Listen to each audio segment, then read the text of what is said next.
Le groupe G8 Média, DigiClick, agence de communication, Thiaroye eTV, la chaîne d'information, 44 Evenprod, la chaîne événementielle, www.thiaroyeinfo.net, le site d'information. Abonnez-vous. Asalaamaaleykum liggéey xam nga dañoo nekk ci ay campagne bi ñu nekkee ci ay campagne nag ku ne xam na ni ñun réew mi ñu yore nii ñu ko yor dañ leen cee appui woon ba ñu yor ko ñu digoon ñu 2 mois ñu liggéey réew mi expliqué daal ñun Karim lañu àndal Abdoulaye Wade lañu gëm mu joxoñ ñu ci ku mu joxoñ nag dañ fay dem mu joxoñ ñu appuyer leen mais ci 2 mois ci 6 mois yi gis nañ ni li ñu naqari woon ba tax ñu leen di ñuy amoon yaakaar bi ñu amoon ci ñoom yaakaar bi dafa tasar ndax xale yaa ngi gën a dee ci géej gi courant baa ngi gën a yokku réewande gi mi ngi gën a yokku saaga yi mi ngi gën a yokku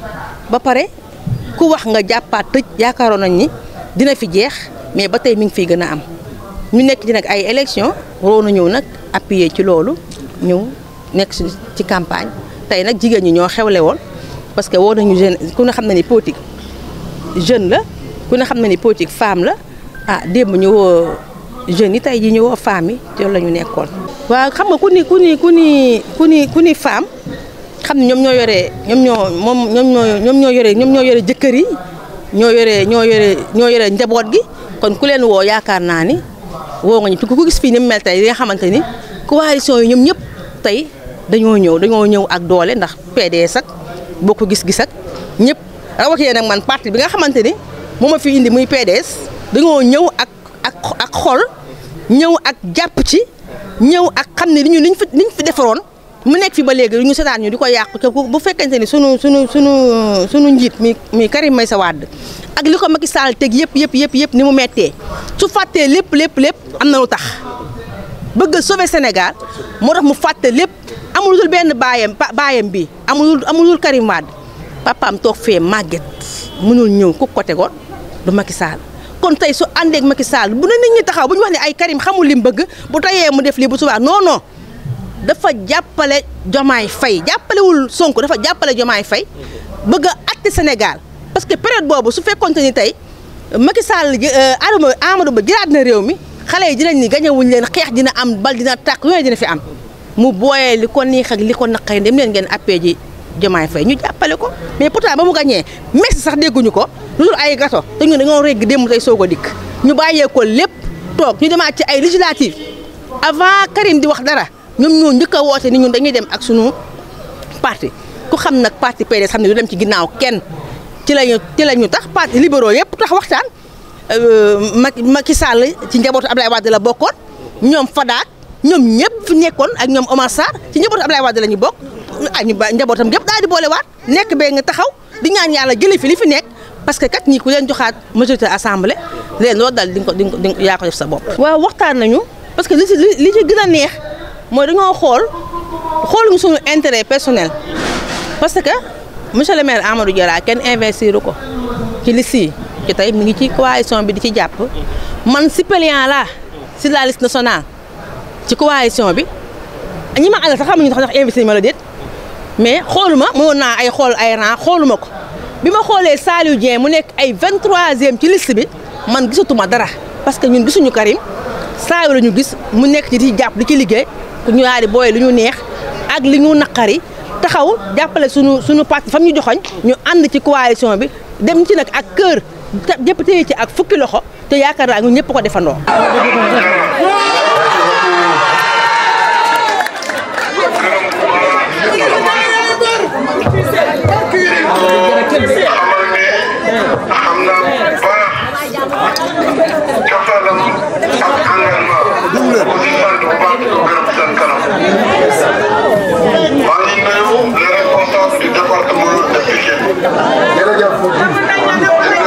mboolem responsable yu bokk coalition Takku Wallu Sénégal ak sàmm sa kàddu ñëpp a ngi fi intercoalition ak waaw loolu mooy coalition bu njëkk bi waaye di nuyu nag waa sàmm sa kàddu ñu bokk ak ñoom muy intercoalition fii ci département bu Pikine jàpp naa ne góor yooyu ànd ci takku wallu ànd ak population yu Pikine suñu boolee seen doole ak pour benn volonté si ne danañu amal ndam ci département de Pikine. Pikine nag xam ngeen ni wax dëgg.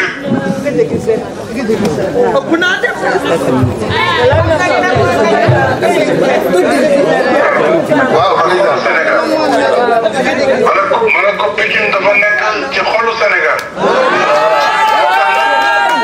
lépp lu ñu fa tàmbali woon su yàlla defee ñu am majorité daañu ko gën a dëgëralaat bokkoon na ci la route bi ñuy tuddee yoonu yëmbal bi nu mu tuddee waay Maam Jaara waaw route de Niayes nga xam ni vraiment tracé woon nañ ko ba finalement yi lépp taxaw bu ñuy wax TER bi tam xam ngeen ne lu ci gën a bëri Pikine moo tax waaw ak aussi war a jublu nag ci xëyu ndaw ñi ak liggéeyu gone yi ak renforcer formation professionnelle waxoon naa la ko jara ba nga jox ma terrain ci wetu arène nationale.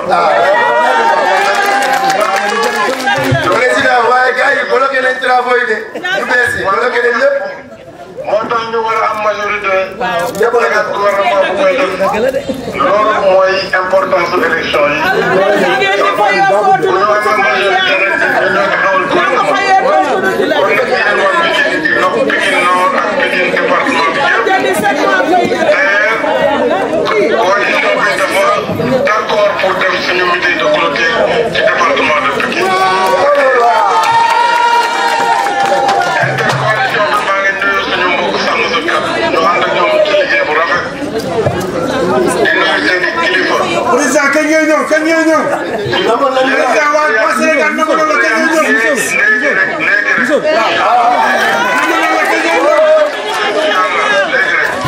président. ñi nga xam ne ñooy waa sàmm sa kàddu di nuyu kilifa yi bokk ci takku wàllu Sénégal di nuyu donc maître Abdoulaye Wade bi nga xam ne moo jiite. C'est bon. Voilà, c'est bon. Voilà, monsieur le maire, vous avez fait appel à toutes les femmes du département de Pikine. Est-ce que vous pouvez revenir sur l'importance de cette journée? En fait, il s'agissait d'une assemblée générale des femmes de Pikine Nord, de l'intercoalition Takku Wallu Sàmm Sa Kàddu. Donc cette grande intercoalition que dirige le président Macky Sall comme tête de liste, où à Pikine, il faut le dire, il faut insister, le souligner à deux traits, Bougane, Khalifa Sall, Thierno Bocoum, Pape Djibril Fall, Serigne Mansour Sy, Al Maktoum, ont tous demandé à leurs militants de voter la liste Taxawu Wallu ici à Pikine. La liste dirigée par le président Macky Sall. Le président Macky Sall, Karim Wade, Pape Diop, Omar Sarr, Abdoulaye Baldé et autres, Fada et autres, ont demandé à tous leurs militants à Dakar, dans le département de Dakar, de voter la liste de Sàmm Sa Kàddu. Donc c'est un échange. À Dakar, c'est Sàmm Sa Kàddu qu'on vote, mais ici à Pikine, tout le monde, toute l'opposition réunie doit nécessairement et fondamentalement voter la liste de la coalition Takku Wallu que dirige le président Macky Sall.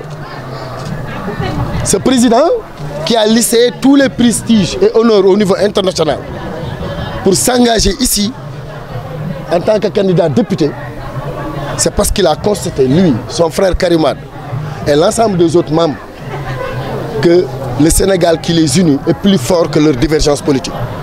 Que l'heure est grave, que le Sénégal va vers une dérive si on n'arrête pas ses autorités à partir du 17 novembre.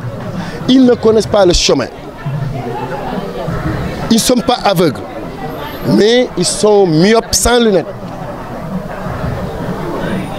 Au lieu de les donner des lunettes, il suffit de faire d'eux des passagers et de prendre le volant pour conduire le Sénégal.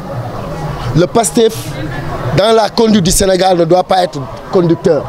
Le PASTEF doit être passager et que ceux qui ont construit le Sénégal, vous constaterez aisément que tous se retrouvent dans l'opposition.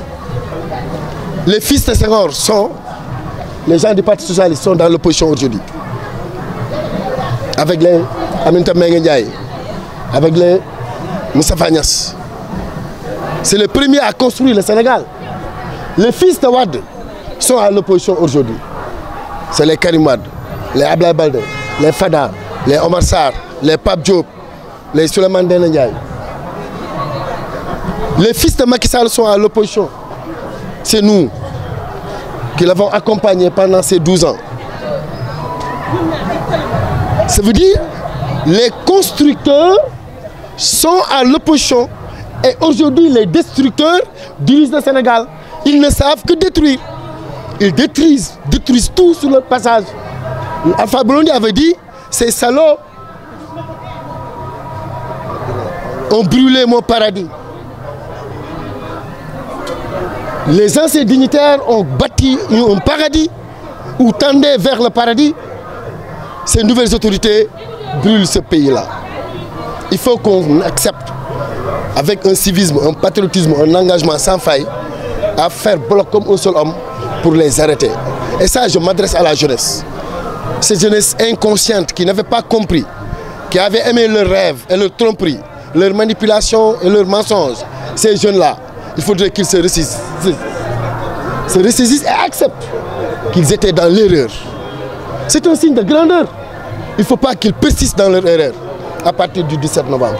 Il suffit qu'ils regardent la galère que vivent leurs familles, leurs parents dans les maisons, leurs mamans dans les marchés, la cherté de l'énergie, le courant, le carburant. Et ça va de mal en pire. Il suffit de constater cela pour qu'ils aient le courage en tant que jeunes, avec un élan patriotique, de dire nous étions dans l'erreur. Voilà, dans l'opposition, moi, Abdoulaye Wade le bâtisseur, Macky Sall le bâtisseur sont autour d'une grande intercoalition avec Serigne Mansour Sy. Bougane aujourd'hui que nous exigeons. Je dis qui? Serigne Mansour, c'est mon ami, c'est mon marabout. Serigne Moustapha Sy Al Maktoum. Et je voudrais profiter pour dire que si la tête de liste de Dakar, de Pastef, le monsieur Fall, là, je ne sais même pas quel est son prénom, s'il est libre, Bougane devrait s'envoler. Enfermer Bougane et laisser libre Abbas Fall, c'est le signe d'une dictature rampante. Et ces gens-là qui clignotent vers une dictature rampante, leur donner une majorité non seulement est une complicité, mais est une responsabilité devant Dieu. Parce qu'ils seront responsables des futures souffrances, des futures misères des Sénégalaises et des Sénégalais. Je vous remercie. D'accord. C'est quoi l'importance de gagner ces élections? Gagner, et là je voudrais en profiter. Si l'opposition gagne, elle ne sera pas à l'Assemblée nationale pour bloquer des projets de loi du gouvernement. Parce que l'opposition gouvernera. Le Premier ministre sera issu du gouvernement. Les ministres qui seront à côté du Premier ministre seront des membres issus de l'opposition. Donc, ils gouverneront. Ils seront au pouvoir exécutif. Sauf au palais, où Diomaye restera en train de planter des arbres et de faire des cérémonies et continuer à voyager parce qu'il aime voyager. On le laissera prendre les airs, voler, voir ses collègues chefs d'État, attendant paisiblement 2029 pour céder la place. Mais si l'opposition gagne, cela signifie, je parle à tous les Sénégalais, parce qu'ils sont en train de vous tromper pour vous dire, si vous donnez la majorité à l'opposition, ils vont bloquer nos projets de loi. Ils ne seront pas là-bas pour faire des projets de loi. Ils partiront. Le Premier ministre sera issu, comme dans les grandes démocraties parlementaires, sera issu de la majorité de l'opposition. Donc on aura un Karim Wade comme Premier ministre, ou un Bougane comme Premier ministre, ou un Anta Babacar Ngom comme Premier ministre, ou un Modou Diagne Fada, ou le responsable de PUR, Youm par exemple, ministre de l'économie et des finances, etc. etc. Les membres de l'opposition seront dans le gouvernement. Ils vont produire des projets de loi qu'ils vont envoyer à l'Assemblée nationale où ils retrouveront leur majorité. Donc dire que vous donnez la majorité à l'opposition, ils vont bloquer le pays, ils ne vont pas voter nos projets de loi, c'est parce qu'ils ignorent comment fonctionne l'institution. La majorité de l'opposition gouvernera le Sénégal à travers l'institution qu'est le gouvernement. Donc, vous l'avez d'accord? Si vous donnez l'opposition le pouvoir, c'est comme si vous le dites, allez être Premier ministre et nommez-nous 2 ministres pour véritablement rectifier les dérives de Ousmane Sonko, qui est là, que faire des enfantillages à travers des meetings, ou même lui, en disant, en préférant ses inepties, il sait lui-même pertinemment que seul lui et ses adeptes le croient. Tous les Sénégalais dotés d'intelligence, de raison, ne le croient pas. D'accord? Alors on m'informe que Bougane a été libéré. Je prie Dieu, je remercie Dieu, je dis Alhamdulillah. Le groupe G8 Média, DigiClick, agence de communication, Thiaroye ITV, la chaîne d'information, 44 Evenprod, la chaîne événementielle, www.thiaroyeinfo.net, le site d'information. Abonnez-vous.